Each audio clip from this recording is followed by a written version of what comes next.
ఎందుకురా ఇవన్నీ? గుళ్ళే జరిగే పెళ్ళే కదా అన్నయ్య. ఎక్కడ జరిగినా పెళ్ళే కదన్నయ్య. పెళ్లి చేసుకుంటున్నారన్న అనుభూతి కలిగేది ఆ బట్టలు కట్టుకున్నప్పుడే అన్నయ్య.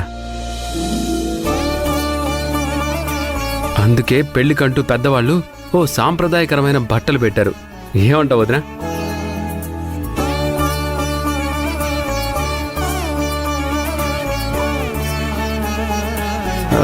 చెప్పుదినా, అంతే కదా? సారీ వదినా, ఏమనుకోవద్దు.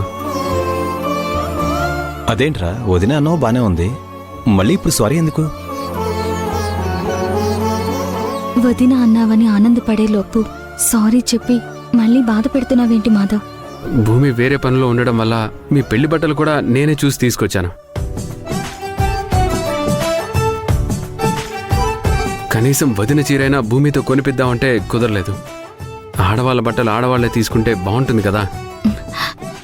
మా పెళ్లి చేయాలి అన్న ఆలోచనే గొప్పదైనప్పుడు మళ్ళీ బట్టలు ఎక్కడ తెచ్చారు, ఎలా ఉన్నాయనేది సమస్య కాదు మాధవ్. ఎక్కడైనా అన్న దగ్గరుండి తమ్ముడి పెళ్లి చేస్తాడ్రా. కానీ ఇక్కడ నా తమ్ముడు నా మరుదులు కలిసి దూరమైపోయిన మా ప్రేమని దగ్గర చేస్తున్నారు. అలా అంటావేంటన్నయ్య? నీ జీవితంలో వదునుందని మాకెవ్వరికీ తెలీదు. తెలుసుంటే పరిస్థితి ఇంత దూరం వచ్చేది కాదేమో. కనీసం ఇప్పటికైనా మీ ఇద్దరిని కలపడం ఆనందంగా ఉంది. సరే, టైం లేదు. గుడి దగ్గర పెళ్లికి సంబంధించిన అన్ని వస్తువులు ఏర్పాటు చేశాం. ఇంకేదైనా ఒకటి రెండు మర్చిపోయినా నేను వచ్చేటప్పుడు తీసుకొస్తాను. మీరు రెడీ అయ్యి జాగ్రత్తగా బయటపడండి. మాధవా, ఏంటన్నయ్య?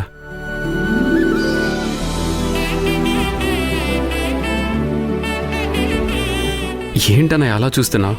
ఒకప్పుడు మీ వదిన నేను మా పెళ్లి ఘనంగా జరగాలి, అటు వాళ్ళ అమ్మా నాన్నల్ని ఇటు మన అమ్మా నాన్నల్ని అందరినీ ఒప్పించి ఘనంగా పెళ్లి చేసుకోవాలి అనుకున్నాం.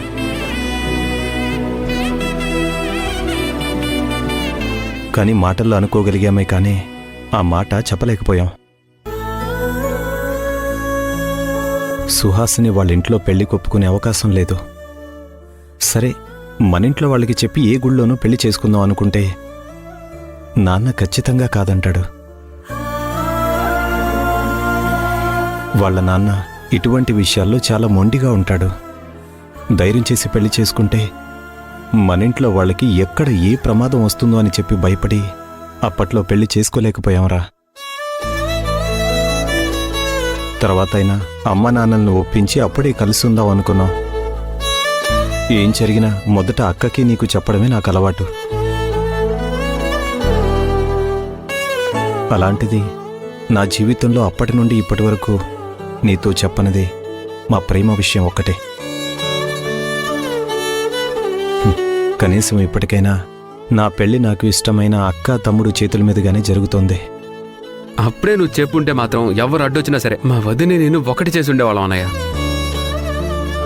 కానీ ఆలస్యం అయిపోయింది, చాలా ఆలస్యం అయిపోయింది. మీ అన్నయ్య మంచి మనసే మా ఇద్దరినీ కలిపింది, మా ఇద్దరినీ దూరం చేసింది. ఎవరిని బాధ పెట్టకూడదనే తన ఆలోచన మా పెళ్లిని వాయిదా వేసింది. చివరికి ఒకరికొకరు దూరమైపోయి ఇక్కడ తను, ఎక్కడో నేను బాధపడ్డాం. మా బిడ్డగా పుట్టినందుకు పాపని బాధ పెట్టాం.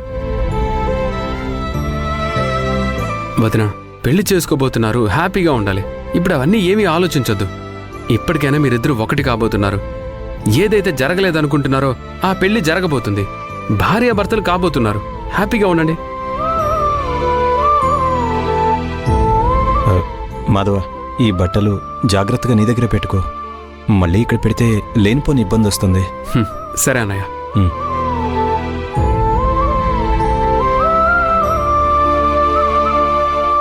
శారీ బాగుందా? నువ్వు కట్టుకుంటే ఏ చీరైనా నచ్చుతుంది. ఇప్పటికైనా మన పెళ్లి జరగబోతుంది, అదే నాకు ఆనందం. దానికి కారణమైన మాధవ్ భూమికి థ్యాంక్స్ చెప్పాలి.